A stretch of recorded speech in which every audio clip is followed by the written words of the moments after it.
I heard the front door click shut, followed by the soft padding of her heels against the hardwood floor. "Hey, babe," she called out, her voice laced with artificial sweetness. "Lunch ran a little late. You wouldn't believe the traffic." I didn't look up right away. Instead, I sat there, fingers lightly tracing the rim of my whiskey glass, eyes locked on the object in the center of the table. A single glossy photograph. Her laughter died in her throat the moment she saw it. She froze. Her designer handbag slipped from her fingers, landing on the floor with a muted thud. Her breath hitched. What's that?" she stammered, though she already knew. I finally lifted my gaze, my face unreadable. "Why don't you take a closer look?" She hesitated. Her hands trembled as she reached for the photograph. And then, as her eyes scanned the image, she gasped. It was her straddling him in a dimly lit hotel room. Lips locked. Bodies entangled. Not a lunch date. Not even a one-time mistake. A full-blown affair. Her knees buckled, and she gripped the back of a chair for support. I can explain." I slammed my glass down, the sharp clink echoing through the silence. "Don't." Her mouth opened and closed, but no words came out. I leaned forward, my voice eerily calm. "How long?"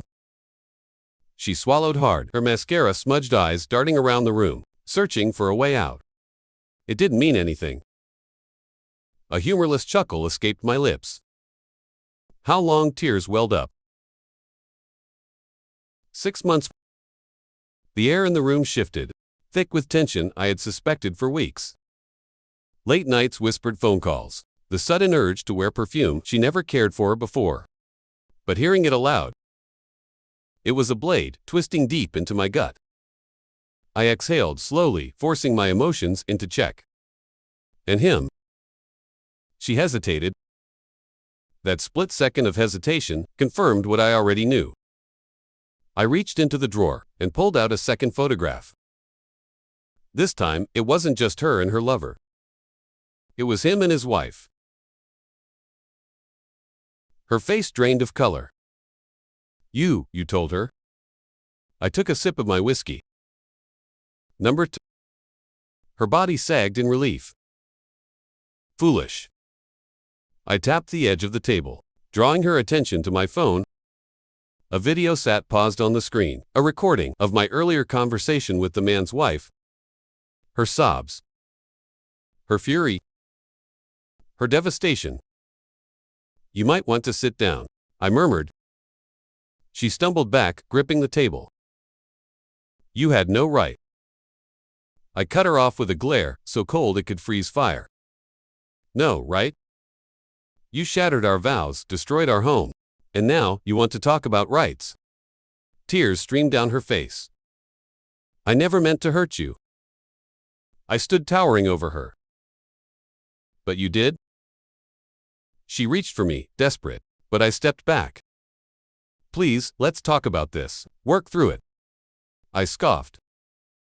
"Work through it?"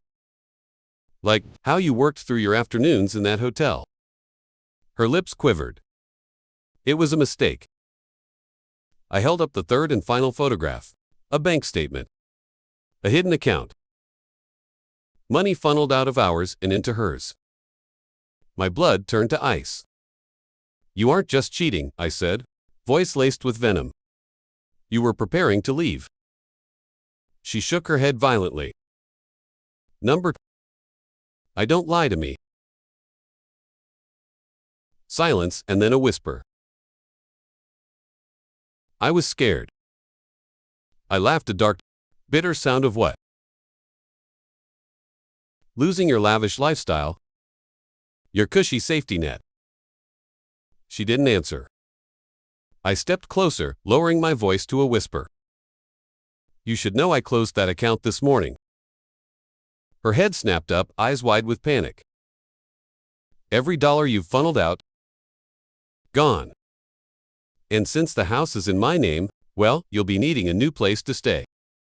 She grabbed my arm, desperation clawing at her voice. Please? I made a mistake, but I love you.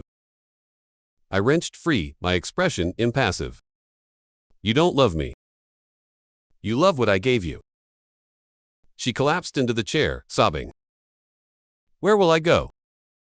I walked toward the door and pulled it open, gesturing outside. That's not my problem. She looked at me pleading. Please don't do this. I met her gaze, my voice colder than winter itself. You already did. And with that, I turned and walked away. Her wails echoed behind me, but I didn't look back. Not this time.